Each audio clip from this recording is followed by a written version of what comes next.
You don't do that stuff. What's that cost? Pat, make it really tight right here so I can lean back. So what I said, she Just just- on his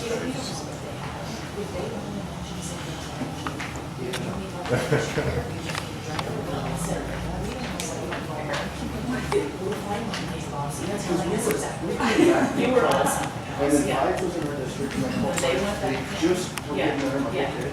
We went back in, and then we could reach out for it. That was good. I'm thinking, well, they must have, the patient stayed and decided now they're gonna go or something. And then we get canceled. And our, at that time, our radio are shut off unless we get phone calls. Well, I have to be sitting in the office, and the radio is still on that too. Oh, yeah. We didn't get, and we had no clue what we were going to.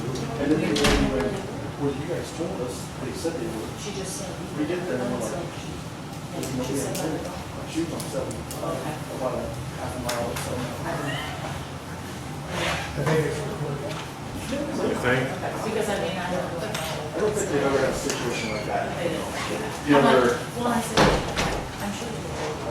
Back around there. She didn't tell us what you you. gotta keep telling people. Yeah.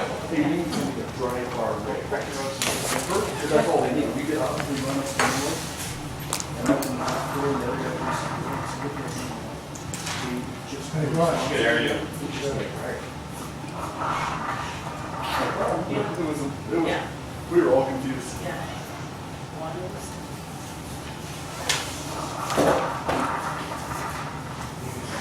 Good, how you The same.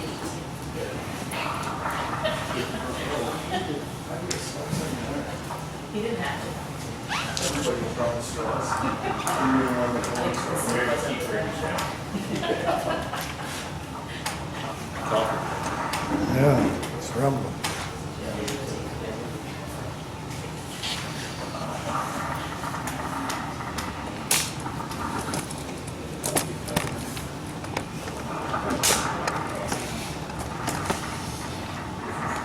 Regular production company.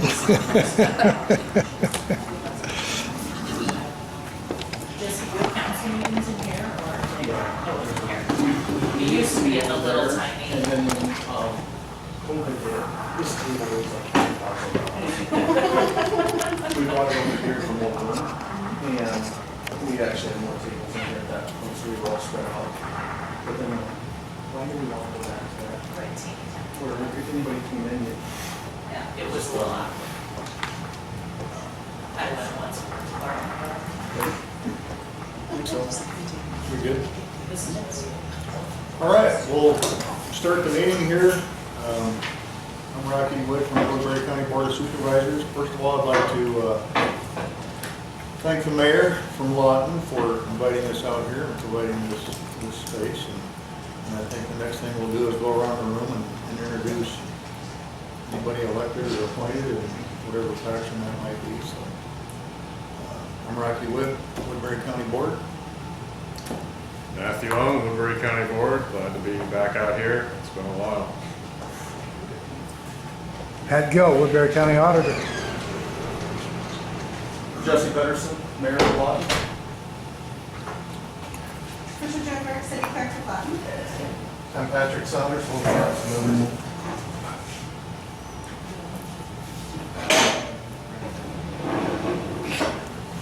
Mark Monson, Woodbury County Supervisor. Melissa Thomas, Woodbury County Human Resources Director. Dennis Butler, Finance Budget, Woodbury County. Mark Merrill, Woodbury County Engineer. Okay, next on the agenda is update on city activities. Oh, I'm sorry. And better late than never. Who's Keith this Raddick. guy? Do we have any updates on city activities? Yeah, at this point, we're right in the process right now of building it'll be just a block down the street by the water treatment plant. We're gonna build a city hall, community center, and maintenance building, be all one big building. Community center will hold 150 plus with all the tables in it. You know, you take some of the tables out. We want to be able to 150 to 200 people. So we want to be able to get back to our citizens and give them a little chance to use, you know, what the tax money's going to, and something that they would like. And we've got a lot of good response about it. People are excited. Something new coming to the city.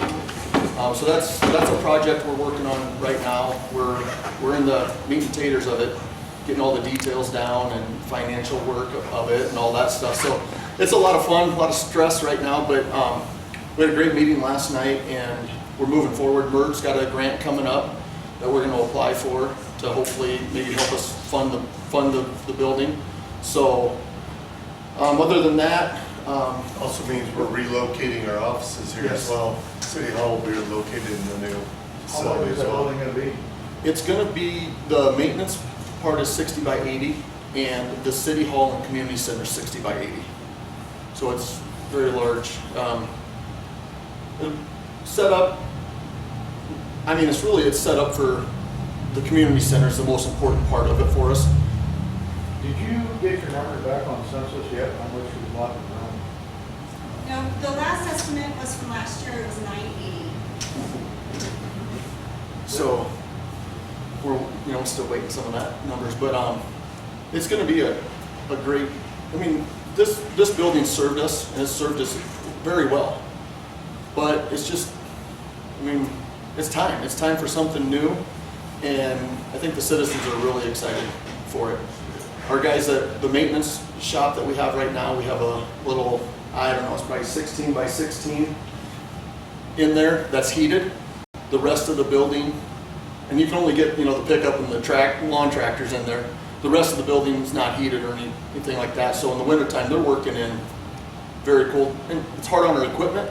So if we can get our equipment in the heated shop, they can service it better, keep it clean. I mean, I think it's really gonna pay dividends down the road for us. We spend a lot of time with equipment freezing up, trying to thaw it out to use it again. So these are the guys we rely on to come in at 5 in the morning, get our streets clean so the rest of us can go to work. So I'm pretty excited about getting them a facility that'll work better for them. Some of the other things we're doing is, I don't know if I'm biased or not, but I think the city of Lawton has probably the best streets in the county.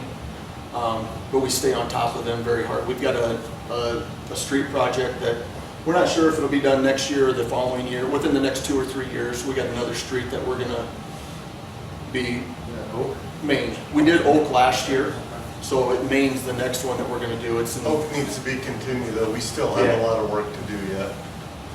yep, we still got a lot, but there were high numbers to play with streets.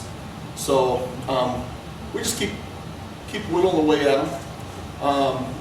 You know, one of the things we just bought was a street sweeper for the town. And I'm looking at our main street today because we got the Lawton Days coming up here, Lawton Fest next week.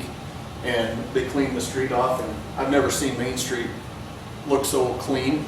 But that street sweeper, we've had it out a lot. We had a lot of fireworks in the streets after 4th of July. It was awful nice to go up with that, and that swept up the fireworks. I mean, so it was kind of a purchase that you're like, eh. But it's paying off for us quite a bit. Since the last time you guys are here, we've got a walking trail that starts down there in the West Creek. Great trail. We've got a couple benches put on there, memorial benches put on it.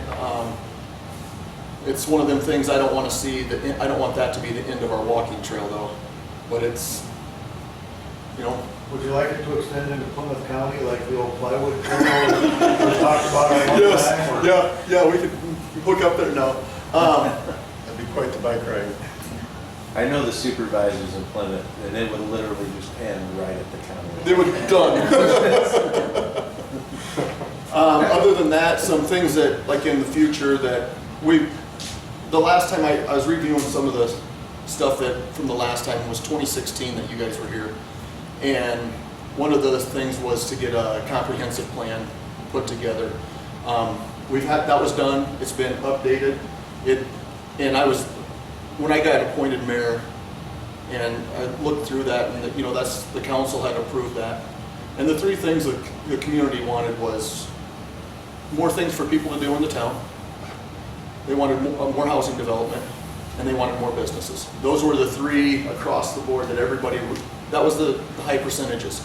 So those are the things that, as mayor, that I'm shooting for. We're starting with the community center.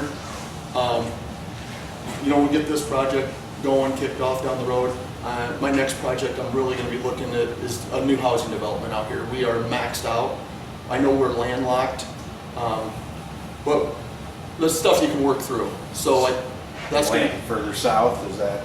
South is probably our most viable area now. Yeah. That's where we would really appreciate getting to work with Woodbury County to get some development, because it's also going to involve infrastructure. Probably going to be looking at our sewage lagoons out there. They're going to be needing, you know, as DNR, all these small towns have been dealing with that. And we've got some changes coming that everyone's going to have to deal with there. And part of our land out there for future developments, probably in the flood zones, we'd be looking at working with Woodbury County. What can we do to work around some of those issues? Well, those issues are to the west, and not so much to the south, but it could be that the infrastructure is the biggest one, because you guys have a shed that's right on a corner of Skyview, which is probably our best opportunity to go. Yep. What, I guess, do you have estimates on anything for water, wastewater needs? No, we're not. We're still kind of waiting on DNR to work with us and tell us what some of these new regulations are going to be. So it might be anywhere from maybe just treating what do we have to worst case scenario that tells us we have to add another lagoon, which would be into the millions. Right. And we are. I hate to tell you, but So they're kind of going to end up, I think, dictating that for us. with all their new regulations on phosphate and nitrate removals, it's going to cost a lot more than what Oh yeah. you're going to want to see. Yep. Our, I forget what the acronym is, but federal dollars, the relief, what was it? ARPA. Okay, ARPA funds can go towards water and sewer projects, and part of, you know, what's in the back of my mind is we might have 8 million available, you know, by the time we spend everything else for what we need. Maybe we do look at how we can partner with some of our communities to do some water sewer projects that maybe wouldn't get done otherwise. That's just something in the back of my mind. So if we have the numbers, you know, what, we got like 3 years to spend them, 125? 27? Okay, well, that's longer than I Well, thought. our compliance is in 24. Okay. They You came gotta- here At some point, we're gonna find out real quick what it is, which way they want us to. They came in and did a study, and I mean, our lagoons are maxed out with the number of homes we have and everything. We are maxed out. Our numbers, they're not perfect, but they're barely within the limits. And I know that they're still doing more studies on them. Justin, the maintenance director, he's working closely with them. It's hard for us because we want to plan out what we need to do, but we're not getting the information fast enough for us to how many, you know, is this a 2 years, is this 3 years? Where are we at before we're going to be mandated to do something? We know if we add another housing development, you know, we're going to have a big project with it on top of that. So it'd be nice to kind of get all that to funnel together, Right. is what I'm thinking. But if you're gonna have to do something for compliance. Yeah. And it's, at that point, might only be another 30% to add the capacity you need.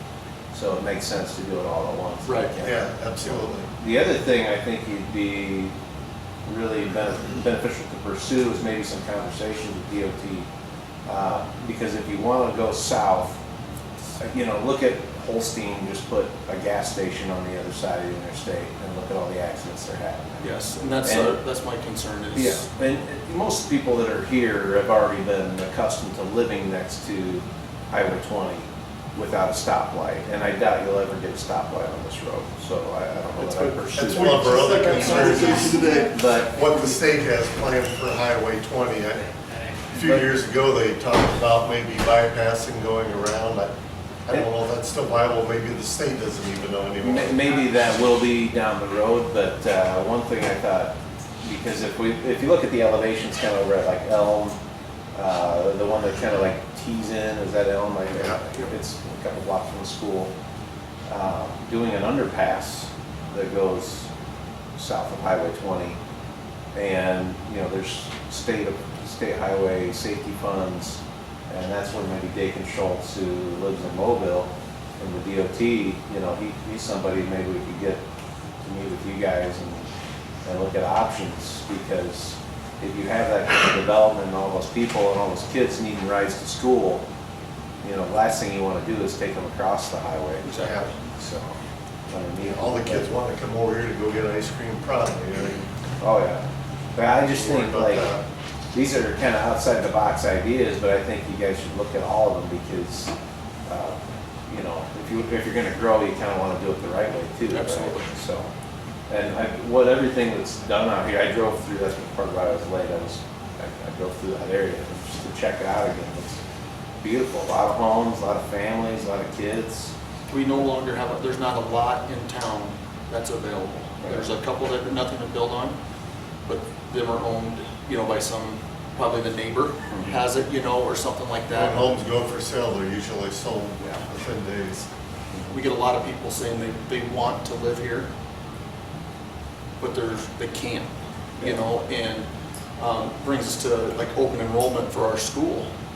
We've got a huge open enrollment into Lawton Bronson, but our schools are maxed out. Our elementary in Bronson, they just added 4 classrooms last year, and they're full already. Our high school, it's full. So that's another thing that I think the city and the school need to work very closely together on a lot of projects. If we open up another housing development, you put, 30, 50 houses in there, the school's really going to have to be thinking about their future too. So that's a huge thing that I'm attacking. If I get reelected here, that'll be kind of my next thing. The other thing, the businesses. We have no businesses in this town. We have some, don't give me, no businesses. We have just a few businesses here in town, but we have no room for a business to go either. And that's something that I want to look at. That's long range goals. You just trying to pick at that comprehensive plan on what the people wanted. There's a lot of small things that, more things for kids to do, stuff like that. That's stuff we can work with different people and try to get something figured out. We've started a Lawton family group, and it's just a bunch of volunteers that get together, once a month or something like that. Yeah, once every other month. And they put on, Easter egg hunts and stuff like that. It's a And great they're group also to ones that sponsor the Lawton Fest coming up. They put the whole Lawton Fest together. So that's a great group that we can partner with on things that, what do we need for our kids? What can we do? Where can we help with kids and stuff like that? So kind of the big goals that we have. The other thing that, like Trish and I were talking, we get a lot of people that will tell us that they couldn't deal with our council and the mayor, and just they've had a bad, somewhere down the line, years and years ago.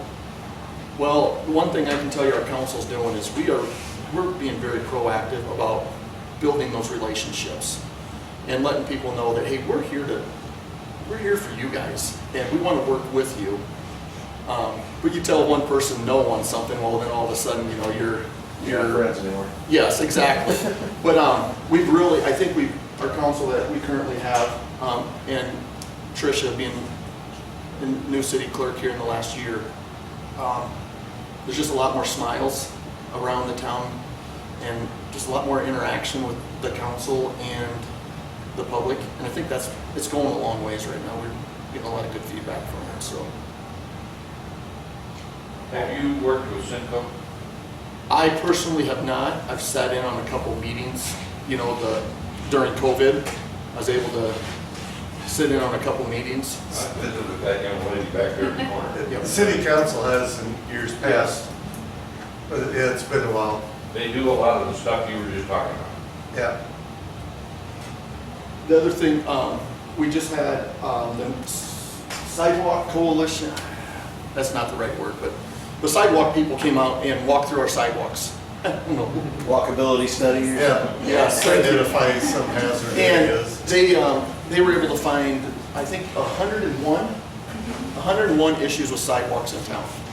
So that's my next, I call it one of my smaller projects that we're gonna work with. And I've talked to, there's a couple of community members and a couple of councilmen. We're gonna get together and just try to figure out how do we attack this. I mean, when you're talking 101 issues, and it's from grade 5 to grade 1, you know, how do we attack this, where do we go? So I wanted to get a couple community members involved and give them a little skin in the game too. And I got 3 people that are very anxious to sit down with us and give us some of their ideas. The way it comes from the city, not from just the guys that are sitting at this table telling you that you have to redo your sidewalk. Years and years ago, probably 30 years ago, Sergeant Club, they had the same issue and they went around. They didn't advertise very well and they had their little cans of spray paint. Oh boy, did they move up and pull down. Because nobody knew what it meant. Right. Yeah. No. Yeah. The assessment came back and it was awesome. I mean, because that's no longer somebody telling me that a sidewalk needs repaired, but then you look across the street and that sidewalk needs repaired, but and they're like, oh, so I have to repair mine, they don't. It kind of took it out of our hands, and it's like, this is what we're being told, so we don't get the good old boy system. That's a small town, you always have the good old boy system. So, anything else you can think of, Pat? Or Jeremy? No, just,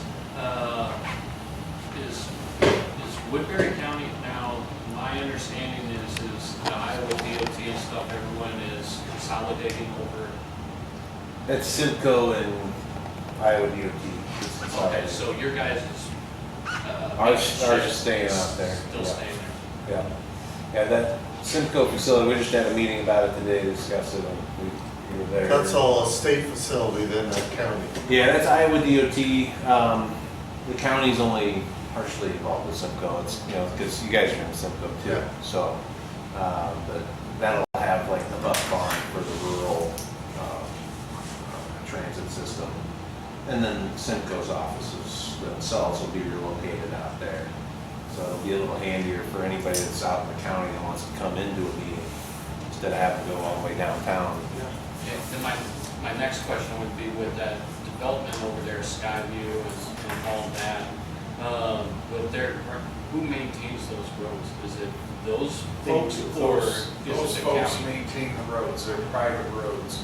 We have an agreement with them, we trade water for plowing in the winter. We have a contract with the homeowners association out there, but, I was gonna say their roads are getting pretty treacherous. One they're in is- pretty tough shape. The one to the west, that's gonna be, Frank's Asphalt's coming in the next 2 to 3 weeks. And That's the they're one closest to Howard, right? Yep, they're redoing that one. Frank's looked at the other one and said, it has to be totally torn out and started Well, completely they over. have to tear all the trees out too. And they don't have and you know, when you're talking 8 houses on that street that have to pay for it, the funding, you know, they don't have that funding to do it, but the other 8 houses on the Skyview West, they had the funding, each house, you know, split up that cost. And I think they told me in the next 2 to 3 weeks, Frank's is coming, they're gonna do an overlay on that one to clean that one up, but the other one I is. was just curious who, because your guys' building is right there and you have that service road as far as who is responsible for those roads and if it's them. Frontage road is a county road, but the Skyview East, Skyview Western.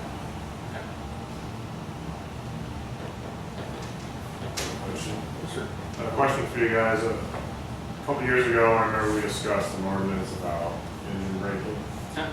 And then we had discussion about how it's hard to enforce, but we're going to put up signs. Yes. How big of an issue is that? Oh, you can still hear. Signs don't Yeah, help. sometimes they'll, on their way through. It's made it more fun from the truck drivers. Oh, Yeah, because I can hear it all the way over on Oak, okay. so. And it's not as bad as it used to be, but they come roaring through and they'll hit that jack there for Almost as a signal, like I'm gonna do it. them. Yeah. And they love it when there's a football game or a baseball game going on. Whenever there's a game, you know, then they're coming, they're hitting it. So, Just curious. Anything else from our city leaders? No, that's pretty much wraps it up, I think, what we're doing. Any questions for them? Here's from Simcoe. Well, before we move on, I was talking to Mr. Gleiser today, he can't be at the meeting because he's having some issue in Minneapolis, I think. Would you get up and give your Yes, information? I will. I'm Erin Brzina. I'm the planning director at Simcoe. And I am, at 30 to 60 seconds, I'm going to give it a really quick version. That's what David told me. But first, before I start, I'm going to put my census hat on, and those numbers are going to be available, like your total city numbers, by the end of September. They did redistricting today, but it doesn't have anything to ED. And then they'll roll out like additional demographic information probably the next 2 years. So just one thing. And then the second, Keith, I told you wrong, is 2025 for the entitlement funds, for lack of a better word, for cities and counties. 2027 is the Economic Development Administration grants. You have till 2027 for those, and those will roll out soon. Okay, but now I'm here to talk about the comprehensive plan for Woodbury County. So the things you were talking about with the comprehensive plan here, I'm just starting to I peeked at survey results that we're doing right now, and they're just like what you were talking about. So kind of right in line so far, and we meet next week to talk more in depth about it. But we are doing a public survey right now. The comprehensive plan really addresses the rural unincorporated areas of Woodbury County. So it'll kind of talk to your comprehensive plan. Like I'm going to be looking at every community's comprehensive plan to make sure that it kind of complements and matches, and we're not doing anything that is contrary to what you guys want. But we're working on this. It'll be done probably March, I think is the schedule, and I'm on schedule, so that's good. Be done in March. We're doing a public input survey right now, so that's kind of what I'm really here to talk about. We really do want people's input, and I've gotten a really good response rate so far. So I'm pretty excited about that. We got probably 200 responses at the fair alone this last weekend from a wide variety of communities, so that's good, really, really good. So I did leave hard copies of the survey at every city hall, so I'm that for sure. And then I'm going to swing by. It's online. There's a website to go to. You can get there through our simco.org website. There's a link. So if anybody wants to take it online, that's fantastic. I'm leaving some more paper copies and my card. So really, if you have any questions about Simco services in general, take my card and give me a call or an email. Do you have those cards with the link for the survey? David has them. Oh. But take the link to the survey is on the survey itself. So if you want to take a paper copy, that's great. And it's on there. So I don't know if I'm 60 seconds, but I'm probably pretty close. I So- talk fast. Well, yeah, you're all 60. I was going to ask on the, and it's not your specialty at Simcoe, but on the housing funds. Yeah.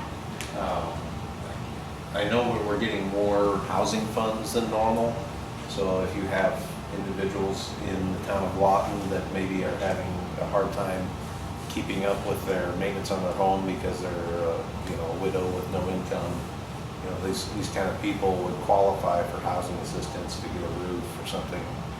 And it's federal dollars, and the county partners with Simcoe to provide a match so that we get those housing trust fund dollars in Woodbury County. So those funds are going to be about $1 million higher, was it? I think this year. Yeah. So. Yeah, there's some good first-time home buyer assistance is we're really pushing that hard too. There's a lot of money for that as well. Yeah. How do we participate in that if we have some folks in town that? I'm trying to think, Amy, right? Amanda Harper. Yep, Amanda Harper. So Amanda Harper, who works at Simcoe, would be the contact person. Okay. And you can just call Simcoe and ask about housing funds. They get you right to her. You don't have to remember her name. Would there be a chance that maybe we could just sit, I mean, with Tricia being new, me being new, we've got a councilman that he got appointed just what, 2-3 months ago. And I mean, maybe some of the more senior councilmen have questions that we could just sit down with you and you could just kind of lay out everything for us. And then we'd have a general idea of who to contact on different things. And I think that'd be very beneficial, especially for Tricia and I. Your council pays a little over $1,000 a year to be Simcoe members, and we pay a match on that. It's like $500 or $600. And we will let you to utilize that as much as possible. You know, they can help with grant writing. So they're a very good resource, and I've used Simcoe even just to kind of help coordinate meetings in planning, decision-making, things that you know, we've been able to use to kind of move forward. Yeah, we kind of did a meeting like that yesterday in Pearson, just because they were brand new members. So we're happy to come and do the Simcoe one-on-one anytime. And Michelle, who is the director at Simcoe, she knows almost everybody you need to know too. So setting up a meeting with the DOT, or maybe knowing when the next DOT meetings are to talk about, you know, safety through. The DOT knows that Mobile and Lawton they're coming. They don't know when, and they don't want to have to do it, but they know they're going to have to. Right. So an underpass could maybe be something that maybe like is a Band-Aid to that, you know, a $10 or $20 million fix with some state safety funds. So, but they can help arrange that for you. Good. I'm glad. Thanks. Thank you. An update on county activity. Probably the biggest project we have going is our new LEC. We're waiting for some more soil tests to make sure that we can start getting footings, those kind of things. Practically can't get done soon enough, but we're fielding everything, or I am, I should say, from complaints about the location to, and it came from an attorney, no less, but various things like obviously cost, the length of time it's going to take to get it built, and so forth, things like that. We just, Butler can probably explain it better than I can on the funding for secondary road repairs on the bond sale. So repairs are coming sooner than later. In fact, Mark, we just awarded the contract for grinding the other night. Well, that was for our annual maintenance. Okay. So we're getting plants ready to go now. Woodbury County has quite a few resources of their own for gravel and their sand needs, going probably 50-60 years of reserves in that area between Little Sioux Park and Correctionville along that trail, and then the acreages we own beside of that. With Dennis and the board's help, we finally won the lawsuit against Sergeant Bluff Schools. They've sold bonds now for our gravel road improvement program. We're looking at doing 750 miles of 960 miles of gravel roads that are in our system. Improving those with about 2,000 tons per mile. So we're looking at putting about 1.5 million tons of gravel up on top of the ground. What we've been doing this year that Rocky was referring to is we did some work out at the Brazy pit, or the railroad pit, which is north of Correctionville, where we tried splitting the production of the gravel from the mining of the ground. One of the complaints that the company that used to do a lot of that work for us had was that they spent a lot of time and extra expense in finding the gravel to get it stockpiled, to get it crushed and produced. So we kind of took that responsibility off of them. All they have to do now is set up their machine, set up the screens, crush it, and process it for us. So It lowered our price, our bid price for gravel from $8.95 a ton. Our finished price is gonna be around $5.75 a ton. We'll do it this way. We're looking at extending that same model down south where we'll let our clearing and grubbing and then the mining of the material, putting the raw gravel up on top of the ground as one contract. And then the second contract will be to go in and crush it, produce that material, get ready to go. It's my hope that we'll get started next spring with starting on some of those roads. Our maintenance staff, you might notice, has been doing a lot of ditch cleaning in the areas around town. We're trying to get back to that 26, 28-foot road top template that these roads were designed for when they were 766 wide. We want to make sure we get 5 to 7 inches of gravel road base out there. In many places, we're down to 1.5 inches, 2 inches. It's probably going to take at least 5 years to get around and get to all of the roads, but we plan to start working at that here next spring. We'll be bringing on 4 additional full-time staff members who will be helping with hauling that material and doing the road preparation out there. So kind of depends on who bids for which job when we once we get started. We've got some of the equipment in place. We're working on that, getting semi-tractors to pull the trailers that we purchased. We'll be, like I said, hauling most of that out. So, that's the plan, I guess, for the gravel road improvement program. I also want to mention that the board hit a milestone this year where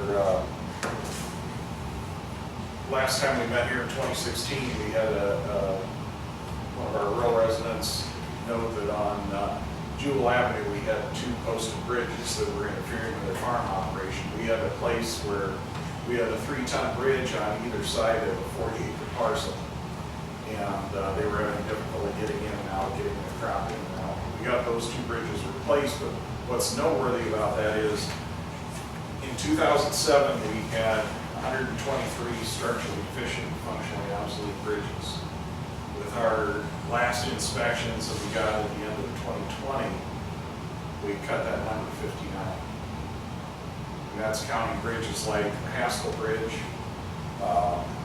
Bridge J9 on 190th Street, 185th Street, and I think it's B42 on 140th Street. They were flood damage bridges and were closed because they basically washed out. So we've not only knocked the number in half that we were dealing with about 14, 15 years ago, but we've also taken care of some pretty severe flood damage that we had between the floods in 2014-16. The county's made some good progress on the road system. We still have some people that are stuck next to a 3-ton bridge, but we are steadily working a number of those bridges down. We're giving our rural property owners a lot of out-of-distance travel with their property markets. I get calls from folks, boy, that gravel's full of dirt, sand. Talk about how you deal with it. Well, we've done a lot of study on what we've got. It used to be they just took whatever came out of the pit, went on the truck, was hauled to the roads. And when you have a relatively thick base, the quality of the material, the amount of crushed particles aren't quite as important as they are when that base gets a little thinner. We started a number of years ago, I want to say 8, 9 years ago, taking regular gradations during the gravel producers' production. We'd go out and grab 1 to 2 samples a day. We didn't test them all. There was enough to try and keep them honest. And we were getting closer to the gradation we wanted, but when we switched to aggregate sources, when we went from the Anthem pit, and we're dealing with all natural materials here for the most part. We're either crushing and sieving to get it to the gradation we want to put on roads, or we're having to add to it to get the gradations we want. when we moved these other pits, the gravel deposits had different characteristics. And we've been looking at gradations. We've studied some research work that was done by South Dakota. Actually, they've done some of the best gravel road research in the nation in the prior 10 years. We've adjusted our gradation further. We found a new company to come in and start doing some of our production out there. And we're getting a material this year that's being produced at the Bracy pit that's got a lot more crushed material. That stuff isn't as prone to rolling off the road. You know, you get all those round pebbles, it's hard to keep that in place. Well, we had an area between the 3/8" particle and the 1/8" particle that we didn't have a lot of crushed material. And, the new gradation is putting more into that. We should be seeing a better product out there. And we're still continuing to run those analysis daily. We send an inspector out to grab a sample at a random time, so we're keeping the producers honest, you know, doing everything we can to assure that. And we will need to work long-term, once we get that 2,000 tons back up on the road and get that 5 to 7 inch base out there again, we'll need to work to fund keeping that.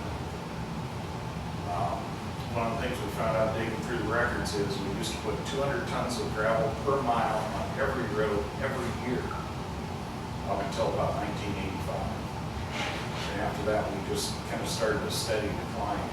If I took what I've been buying the last couple of years and distributed, we're probably putting 80 tons a year. It wasn't keeping up with the replacement, and our roads are showing that. We get a good rain, surface gets soft, we have somebody cut 3-inch ruts, and in sheathing that and trying to get the road surface back, our guys actually mixing dirt up into the gravel, which is one of the reasons we look so bad up there anymore, is bringing a lot of that silt up into our surface. There just isn't enough material for him to work with. So we want to get back to that 5 to 7 inch base. Blade operator needs about 3 inches of gravel just to maintain surface area. And you need some base beneath that so that you're not pulling those subgrade soils up into your surface linkage. You know, I'm appreciative of Dennis and the board working to find us a way to fund that. In this case, it's with tax income financing. Will allow our growth in tax base to pay it off rather than having to levy against all the property. There was some innovative funding that the board and the budget director worked to find us. And, our department's going to do its best to make that investment work. Thank you. Mark, do you have anything to add? Just tell a story.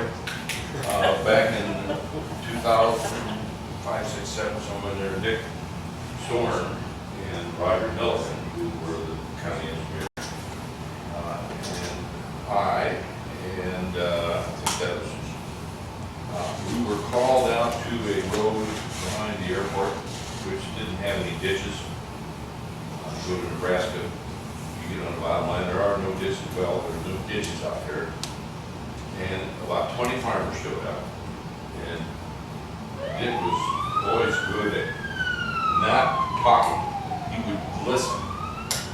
Well, we stood there for about a half an hour and listened, and these 20 farmers started arguing over how that road ought to be taken care of. Should it be crowned? No, it should be outside. No, it should be so right this way. The ditches.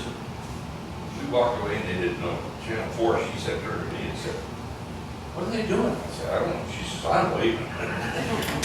So, I mean, if there's a way to do a road, there's 20 ideas on how to get it done. So, that's always fun. What I've found is sometimes when we get complaints about, like you mentioned, you know, things like worthless blow sand, sometimes that's just because there's no base. And stuff comes up, and you know, the only way that we could fix the problem was to rebuild the base. And the only way to rebuild the base is a serious purchase. So I don't want to gloss over the fact that we're finally able to say for the first time that we are starting the gravel road project to actually fix the problem, because the Band-Aid approach that we've been doing is worthless without enough gravel for that base. And we can't just incrementally, get back. We have to actually rebuild the foundation first. And so, thanks to Sergeant Lawton, we took a little bit of extra time, but now, there's no confusion about whether or not we have the ability and the right to do this. And I think that's going to be a solid foundation, no pun intended, that when the work is out there and it's being done. This was a decision the board made from my first town hall meeting in Mobile in 2015, when this issue came up and never went away. And I'm not expecting it to go away, but I know that it shouldn't be the number one issue, because not only transportation, but it impacts, emergency services and providing for that service and schools. You don't have many gravel roads, school buses probably have to get to around here, but. Well, we have, Almost all gravel, they, okay. called Well- schools off because Well, there you go. Yeah, so, I don't want to gloss over that and just as a footnote, because that's a big deal that's a huge culmination of everything we've been trying to do and actually fix the problem, so. One of our bigger expenditures like this. Well, Mark brought it up as, that was something in the discussion too, I think, when we were last year, so. Or you were talking about bridges from the Right. last time, but Yeah. gravel road was surely brought up in 2016. And, part of the low sand, as somebody's dubbed it, gravel's a mix of different gradations. You bring up 3/4, half-inch, quarter-inch, and you go all the way down to sand. Sand is like, what, 50%, 40% of the mixture. We'll get it down to about 35. So, and that, that's probably what based off of, you said South Dakota's research. Yes. So, I have to buy a mix every year for my driveway, and I don't get $5 a ton or whatever. I get 33 this year was what I had to pay. So, it's going to be definitely beneficial to have this contract in place and crush it at the rate we're getting it. So. I have one more story. I don't know if this was good. You have been engineer, whether it was Jake. There was a new motor grader operator that was doing an area up and down, and this woman kept calling in and complaining. Is that you? I think it is, if you're talking about east of Sioux City. So, somebody went out there, I think it was Mark, talked to the woman, she said, well, this guy just never stops at the house anymore. The other guy would stop there and talk to her. That was her only socialization for the whole day. The prior operator worked for us for 41 years. And we knew everybody on the route. And, when I got here, our average employee age was 57. I've hired 75% of the current employees. A lot of experience walked out the door, and a lot of those relationships. We're bringing on some good people. We're working hard to train them. And now we'll have a chance to give them the material they need to do a better job. I would never be a motor grader operator. You can't win. How about a snowplow driver? Well, Mark's story there, I thought he was going for a different one at first, because we've had a guy on a blade now for 8-9 years in this territory. We finally had a person who was complaining about his blading, and one time she called me and she said, "You must have put somebody new in the machine. This guy came out and did a great job today." It was the same guy. He finally had the combination of some moisture so it would pack in behind him, and it was wet enough that he could get the washboards cut out. I had a new man. But it's a tough job for those guys, and it's hard to retain the young guys in. They just get good and then they transfer to a truck. Keith, do you have anything? You know, I would say in general, you know, most of anything that I was kind of pursuing or endeavoring towards on the Board of Supervisors has kind of been pushed on pause because of our jail bids and where those came in at. And we really need to figure out, you know, if it's going to be okay to use these federal dollars to cover the costs for, you know, HVAC systems or mental health or whatever funding we can use it towards. Otherwise, we've got 2 budget cycles to make up, you know, budget shortfalls, I don't know what you want to call it, overbids, just the rising inflationary costs of construction. The mental health funding, wasn't that a deal, was it last year or early this year that the state's taking up more of that now? Yeah, but Well, the state took it over temporary. well, it may be. I didn't see permanent on there, I just saw Yeah. that they were taking it. I think part of the state's plan, because the state, 2 years ago proposed putting citizens on these regions. And then in doing so, Voting citizens. members, but not elected voters. Right, as voting members, and you can't really put somebody that's a private citizen on there to vote on our county budgets, essentially. All right. So I think by doing it this way, then they can kind of remake how these regions are in the future, and that possibly even have more say in how you regionalize. I'm gonna learn, I'm on the Regional Governance Board for Woodbury County on Rolling Hills Mental Health region, and I'm going to next Wednesday, yes, next Monday's meeting. And I'm gonna get caught up a lot on some of that because I've only been able to Zoom or phone in the last couple of meetings. And they're every month and they're held pulsing me, but I will be going next week to try and get caught up on some of that stuff. But yeah, it started off where the state did mental health. They decided the counties could do it, and then they decided the regions can do it. As I understood it, there was one legislator that lives in a region that's not particularly run well. How about that? And this legislator got his or her ear taken off in that. He or she proposed legislation, and here we are now, it's going back to the state. So yes, we're trying to figure out, and Rolling Hills, I think, is just an exemplary, Mark can attest, Matthew and Keith can attest to that as well, but Rolling Hills is just outstanding. We've got a fantastic director, we've got Siouxland Mental Health, we've got various entities out there that are just superb at what they do. They work well with other regions when needed, and now all of a sudden, like you said, now it's gone back to the state. So we're sitting here scratching our heads like, why us, why now, why again? And so there's still some things up in the air, but I think that within the next 6 to 12 months, it's going to be a little less murky waters, but we're still working through some things. So. When I talked with our state legislators and I asked them, how the heck are you guys paying for that? And I said, well, we've had so much growth at the state that we didn't even have to like raise taxes or anything anywhere. We just used general fund to pay for that. And then here at the local level, that levy just goes away. And Dennis, what was that levy amount? It started at 3.8 million, they did cut it back to 2.1 million for this fiscal year, next year they're taking it off. And what was it, about 37? So about 30 cents. Oh, 32 cents, okay. For And each then- half, Okay.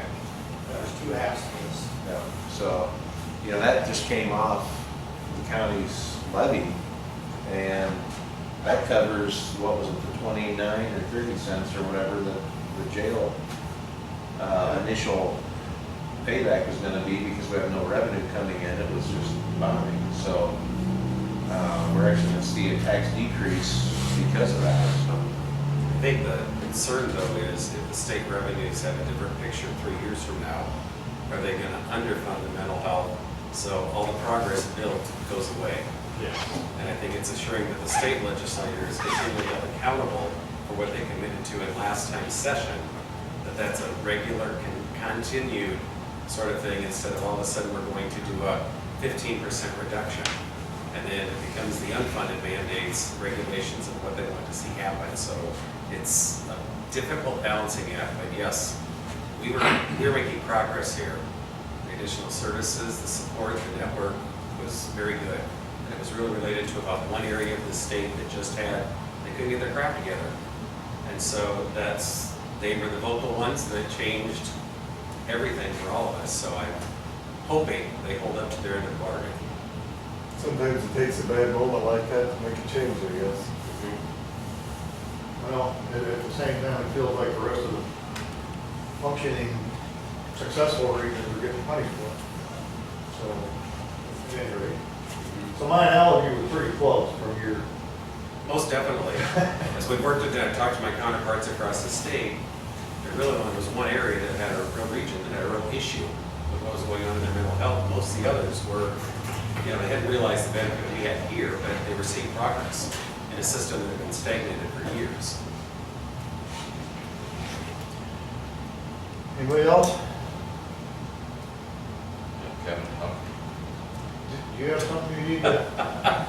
I came dual purpose, working in a department and also a Lawton resident, so I thought I wanted to see what the discussion was about. I was interested in that, but I mean, public health wise, we're back to school for immunizations and promoting that. COVID wise, we're seeing cases increase. Talk this week is it's not a thing that's going to go away. We have flu every year. We're going to have COVID. We have to figure out how we're going to manage it, handle it, and what do we move forward with.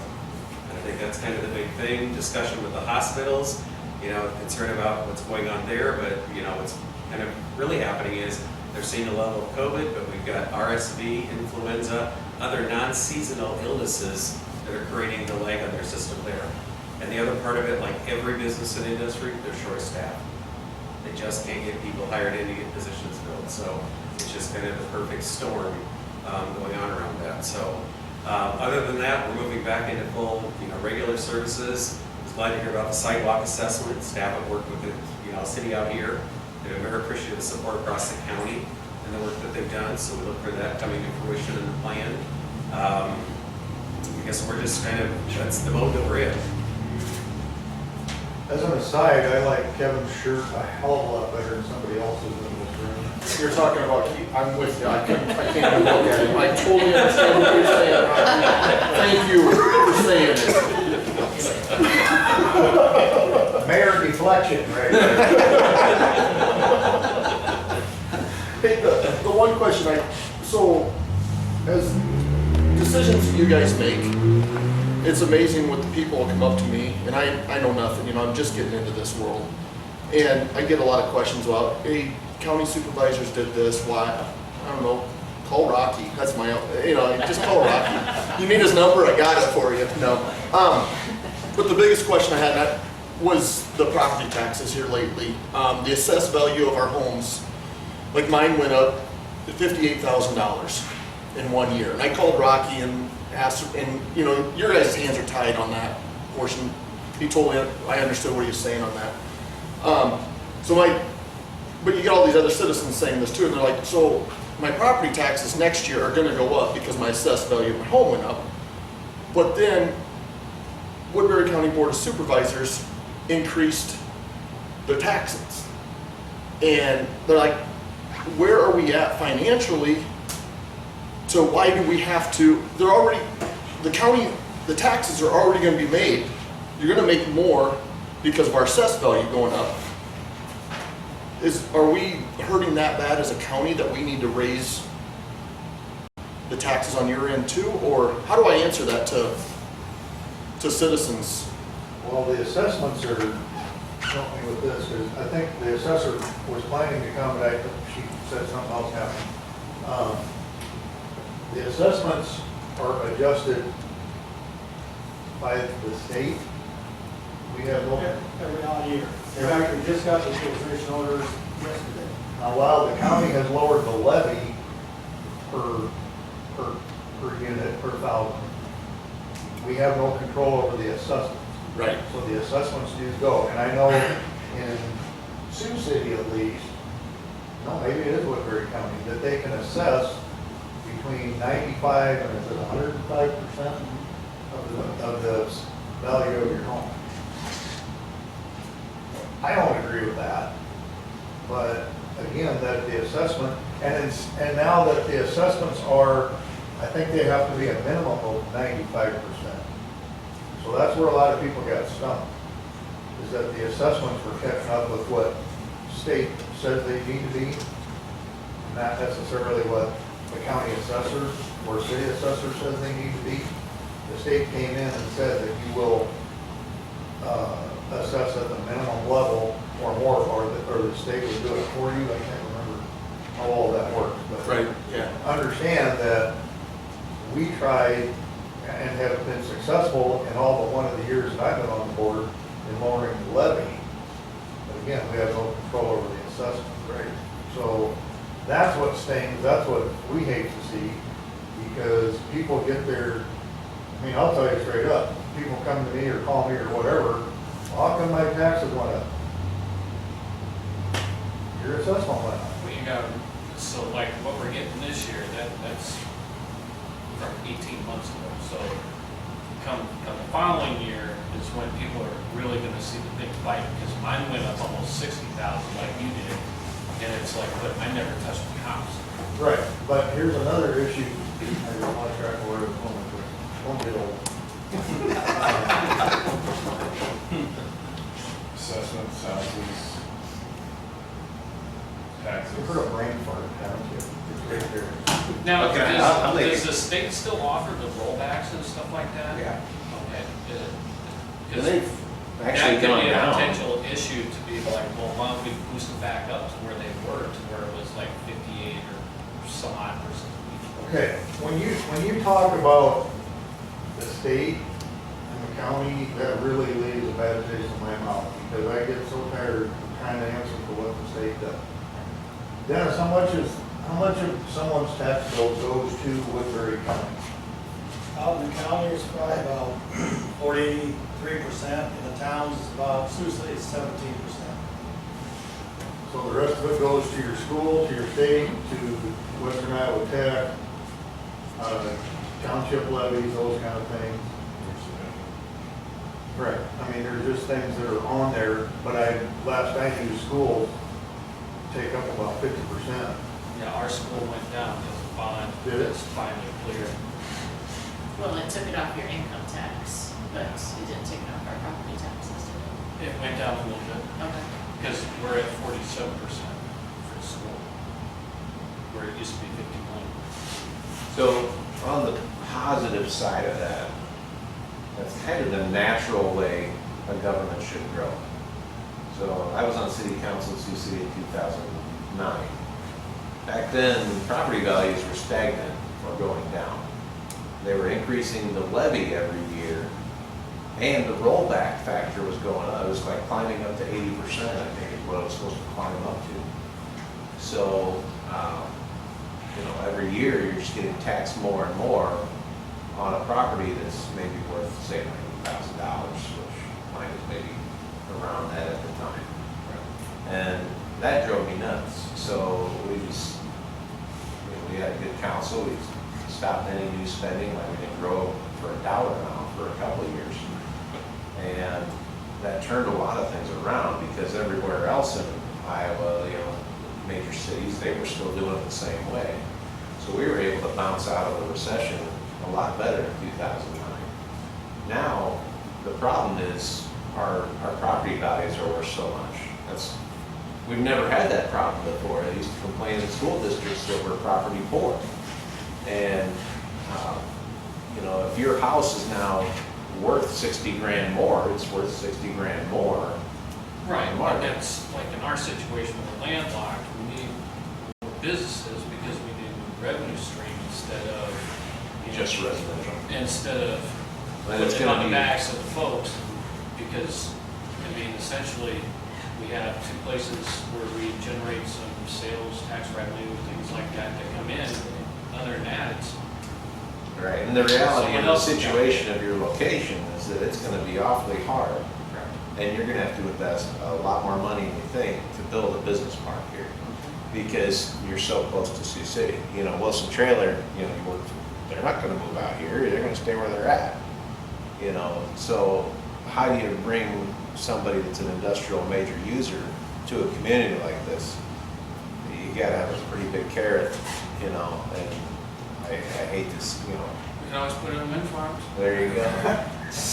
But, right next to West Creek. you know, as far as like, you know, your. Jim's really over there? If he moved away, it wouldn't be. Now, the other thing Sioux City does, they have the ability to offer a new business. Yeah. Brown, you know, the list is long. And so if somebody wants to move out here and they talk to the city's gonna give them the best deal they can get. Well, that's where even, you know, we've discussed counties' involvement in economic development. We partner with Sergeant Bluff on a little area. We're having a hard time, you know, competing.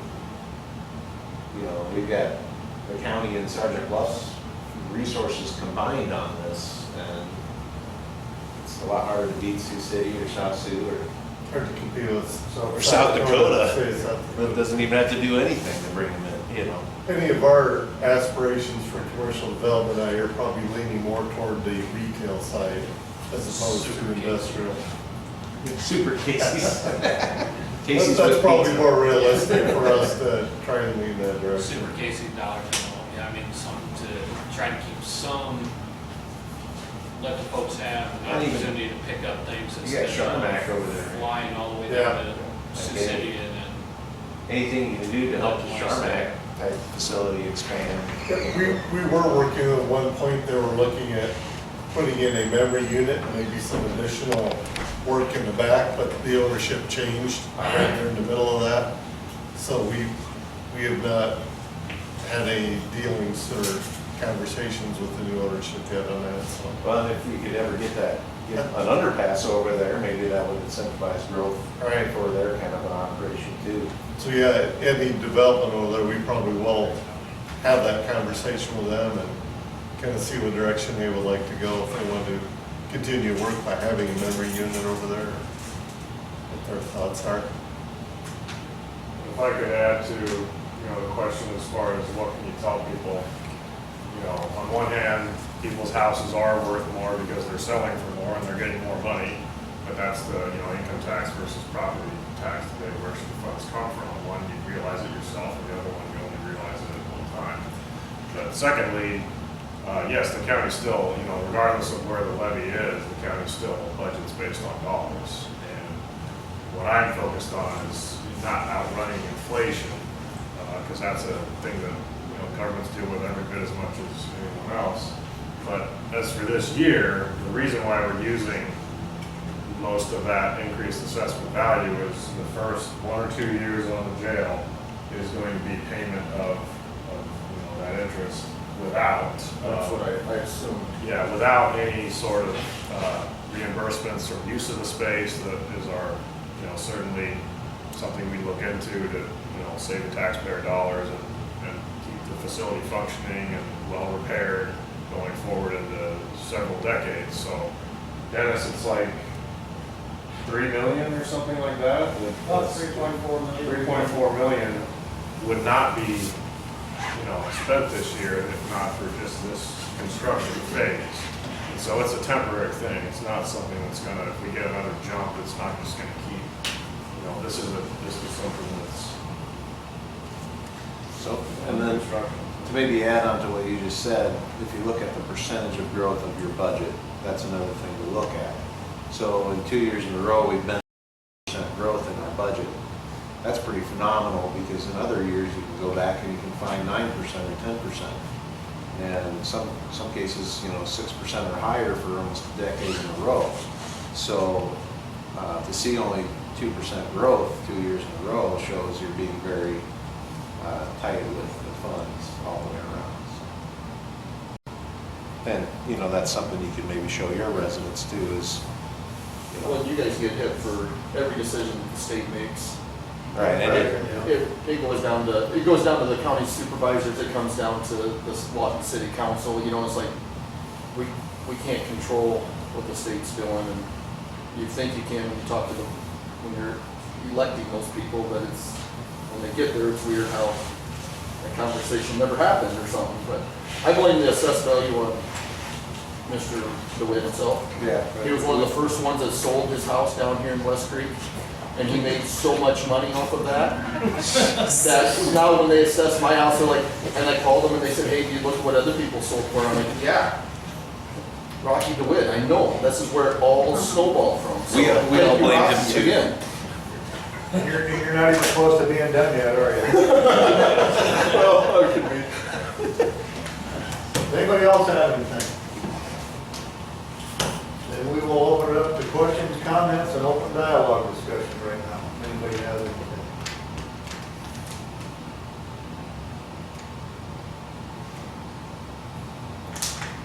I guess I'll speak up. I guess I'm curious as to the status of, obviously, Gary Brown's position has been posted, so you're in the process of hiring for that, but the open paramedic position, and is that gonna be filled? We view, I'll speak for myself, I view the open paramedic position for the time being and the retirement of the former director as a golden opportunity to look at what we have out there and to move forward in the right direction. The new director that we're looking for will have a certain skill set, and we're not going to allow a director in the future to drop or let their certifications go away.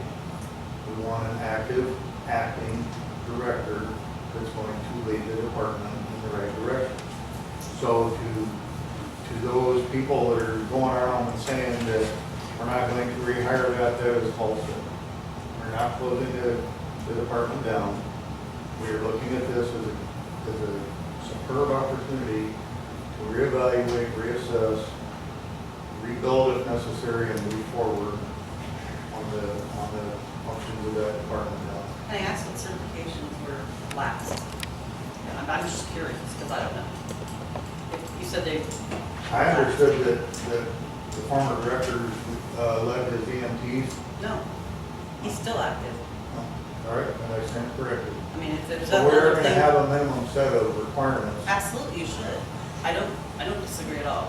I completely agree that when you're talking about the more paramedics we get out in that building, the better it's going to be for people out in the county.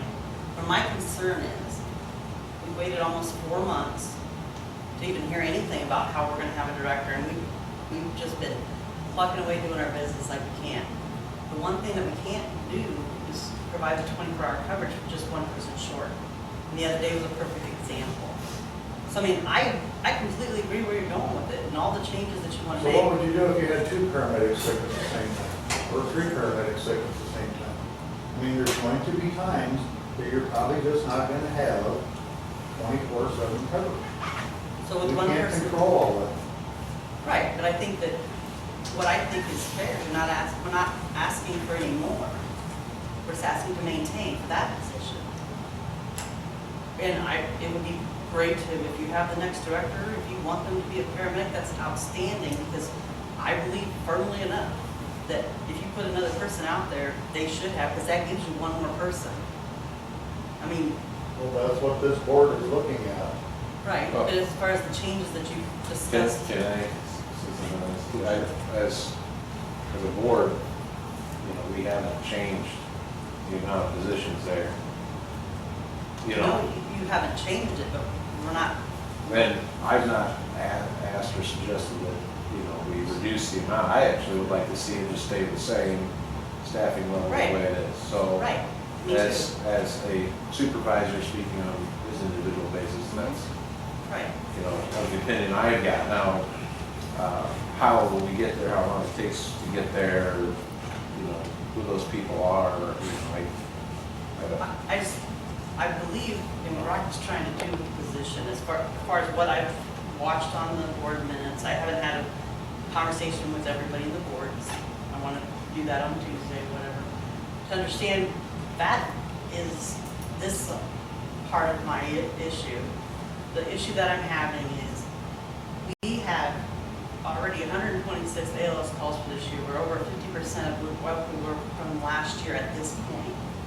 I'm saying that it's the one thing that our department delivers on a regular basis. I'm not saying for more. I'm just saying, yeah, ideally, even with 3, we're gonna have situations. But running one man short, a quarter part-time person, it's impossible to think that they can maintain that for a whole year, if not more. Well, where did you get this whole year thing? I'm curious. What I'm referencing is, I didn't get a whole year. What I'm saying is it was already in the approved budget for '22.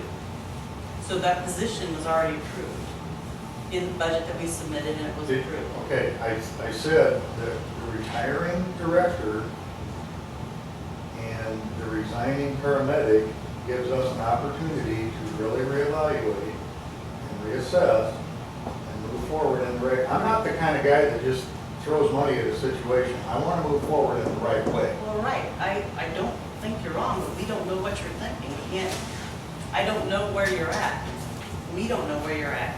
So the only thing that we're concerned right now, we are plucking along, doing business as usual, as we have for the last 6 months, and officially the last since April 20th. And you know what?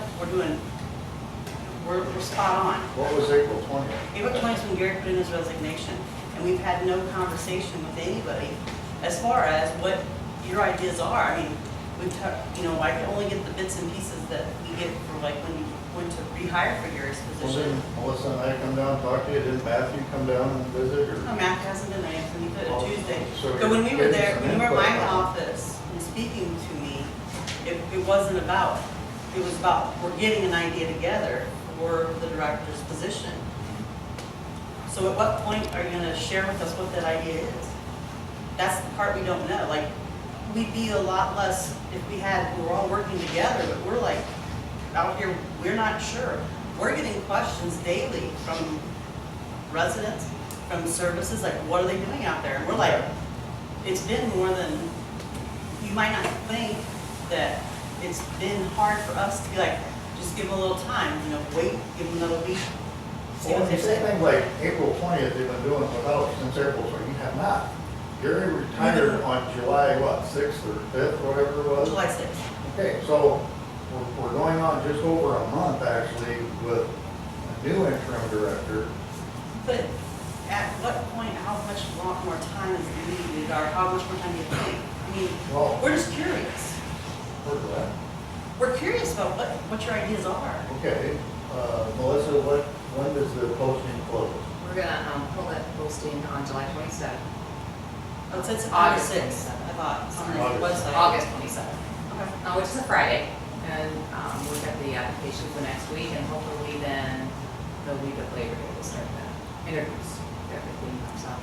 Okay, so Supervisors. as far as with direction of the actual job of the director, what are some of the, other than just being a paramedic, what are some of the other things that you are expecting of that director position?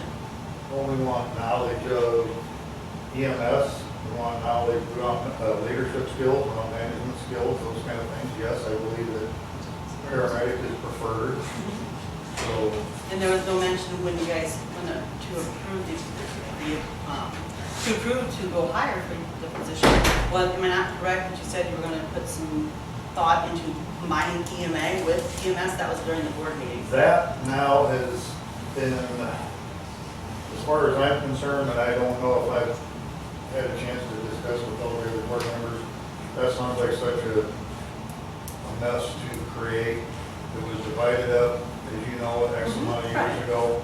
To go back into that would have to involve the commission, and I think that just sounds like a whole lot more headaches than it would probably be worth. Well, I think that's good information to have, because the last thing that as far as that, was on the board minutes, or what I saw on the board meeting. I've had some conversations with some services folks out there. Some have been bullied. Say what? Been bullied about, you've got to get out and speak up for us. And you even thanked me for speaking to Posey and Bob Nelson. And so I you- did, because But you're coming across here like everything's a big secret. I'm just asking the questions. I Okay, don't know. some of the conversations I've had, some are definitely for leaving it the way it is. Some are wondering why we have night coverage. They really don't see what good that does to those departments out there. I guess I'd like to see some data. Okay. The calls, when, where, maybe the type, time of day and so forth. Okay. Because You want it gives a tonight, better or would you understanding like of me what to email? what we're looking at.